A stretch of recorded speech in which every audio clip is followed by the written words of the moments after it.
Friends, welcome to my channel. சட்டுன்னு ready பண்ணுற மாதிரி ஒரு 10 நிமிஷத்தில் ஒரு சட்னி நான் சொல்கிறேன். இட்லி ஊற்றி வச்சுட்டு நீங்கள் செஞ்சால் கூட சீக்கிரம் ரெடி ஆகிடும். இட்லி வேகிறதுக்கும் இந்த சட்னி ரெடி ஆகிறதுக்கும் சேம் டைம் தான் எடுக்கும். இன்க்ரீடியன்ட்ஸ்னு பார்த்திங்கன்னா 4 தக்காளி, 3 பல் பூண்டு, ஒரு சின்ன துண்டு இஞ்சி, 1.5 பச்சை மிளகாய். அப்புறம் ஆஸ் யூஷுவல் தாளிப்புக்கு தேவையானது கடுகு, உளுந்து, கருவேப்பிலை, உப்பு தேவையான அளவு. நான் 1/4 ஸ்பூன் எடுத்திருக்கேன். எல்ஜி பெருங்காயம், உங்கள்கிட்ட எந்த பெருங்காயம் இருக்கோ அது போட்டுக்கோங்க. அப்புறம் மஞ்சத்தூள். ஒரு கடாயில் எண்ணெய் ஊற்றி இஞ்சி போட்டுட்டு அந்த 3 பல் பூண்டு, அப்புறமா அந்த பச்சை மிளகாய் 1.5 பச்சை மிளகாய் போட்டு நல்லா வதங்கட்டோன்னு அரிஞ்சு வச்சுருக்க தக்காளியை போட்டுட்டு நல்லா வதக்கி விடுங்க.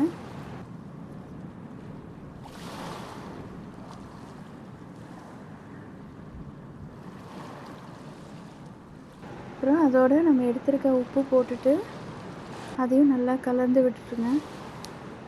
அப்புறம் 1/4 டீஸ்பூன் மஞ்சத்தூள் போட்டு நல்லா கொதிக்கட்டும். அந்த ஸ்கின் பீல் ஆகிற அளவுக்கு தக்காளி நல்லா வதங்கினாலே போதும்.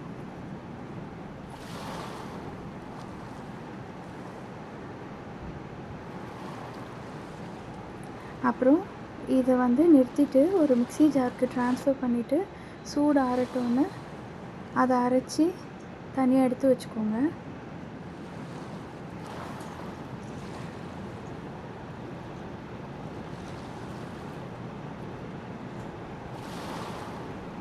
அப்புறம் ஒரு பேனில் எண்ணெய் ஊற்றி கடுகு, உளுந்து போட்டு நல்லா பொரிஞ்சதும் கருவேப்பிலை போட்டு கொஞ்சமாக பெருங்காயத்தூள் போட்டு அந்த தாளிப்பை எடுத்து நம்ம அந்த சட்னியில் ஊற்றிடுங்க. சுவையான டொமேட்டோ சட்னி ரெடி. நீங்களும் இதை வீட்டில் ட்ரை பண்ணிட்டு எப்படி இருந்ததுன்னு எனக்கு கமெண்ட்டில் சொல்லுங்கள். தேங்க்யூ.